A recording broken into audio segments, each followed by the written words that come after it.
چونکه نن د سوشل میډیا دور دی نو زما زیات فوکس پدې چې کومې مسلې راځي چې باغې زه خبره کوم. ابل ورځې په جاپان کې ویل څوک یو بدبخت راوتلی جاپان کې، او په جاپان کې هغه د ځان نه سپی جوړ کړی دی، سپی د ځان نه جوړ کړی دی. الله انسان پیدا کړی دی، کوم انسان په باره کې چې الله فرمایي لقد خلقنا الانسان فی احسن التقویم، انسان مې په بهترین قالب کې پیدا کړی دی، او هغه بدبخت رضان نه سپی جوړ کړی دی. او 16,000 ډالر یې په ځان لګولی دي، غالبا 16,000 دي که 100 ډالر دی په ځان لګولی دي.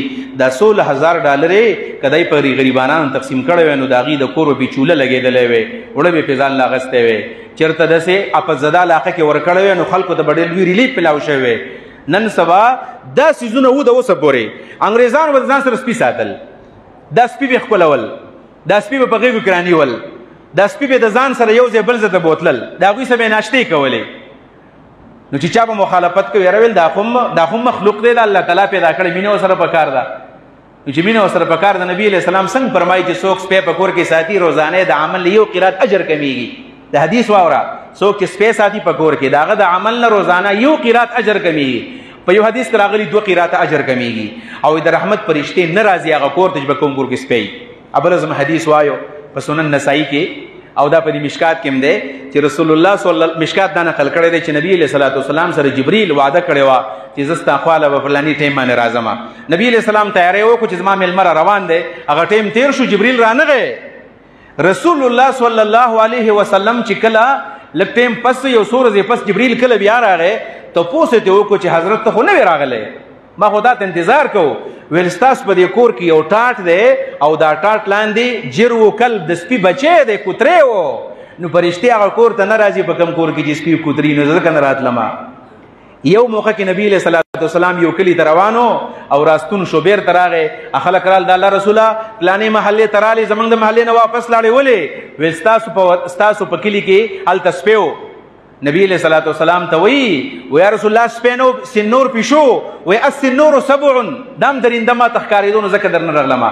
اگر چې پیشو ساتل جایز دی، نبی علیہ السلام هغه کلی ته نه یتله په کوم کلی کې چې سپی دی. دا غې نه پس یو دویم پیس راغی، ویل خلک د سپو سره ودونه کوي، دا انګریزان جنکې ورسره ودونه کوي، باقي دا غرالل.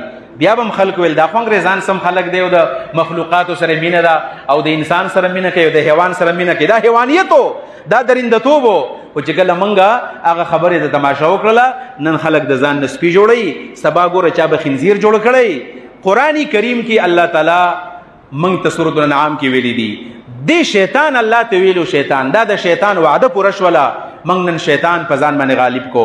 شیطان الله ته ویلو چې تا خو زه بې لارې کړم، زه به د آدم علیه السلام بچو له د مخې نه د شا نه د ښې طرف نه رګس طرف نه راځم، نو څه به کوي هغوی به څه کوي؟ یو به ستا دین بدلوي، فلآمرنهم ولآمرنهم فلیغیرن خلق الله، زه به ورته امر کوم دی به د الله تخلیق به بدلی، یعنی تا چې په کوم شکل پیدا کړي دي دا شکل به بدلی. دا شیطان الله له چیلنج ورکړی. نن په دې باندې جړا نه ده پکار چې هغه شیطان کوم چیلنج الله له ورکړی، دا د لآمرن د علما ناست دي، لام د تاکید دی، آمرن کې نون تاکید ثقیله دی، لآمرن فلیغیرن هلته پکې لام دی، بیا پکې نون ثقیله دی. تقریبا 4 تاکیدونو سره 4 قسمه شیطان کړیو چې دا خلک به ستا تخلیق بدل کی. نن د جاپان په خاوره موږ ته به نظر رالل چې هغوی تخلیق بدل کو. جاپان زموږ نه لرې دی، زما څه د خپل یوت او د نوجوانانو غم دی. دا دغه سوشل میډیا ته ګوري، د هغې نه متاثر کېږي. دغه انګریزان چې کله سپي ساتل، زموږ نوجوانانو سپي ساتل شروع کړل. په دې جوانې سپو سره مینې مه کوئ. هسې نه، نن په جاپان کې خلکو خپل شکل بدل کو، سبا زما ورته به د پاک خاور باندې څوک شکل بدل کی.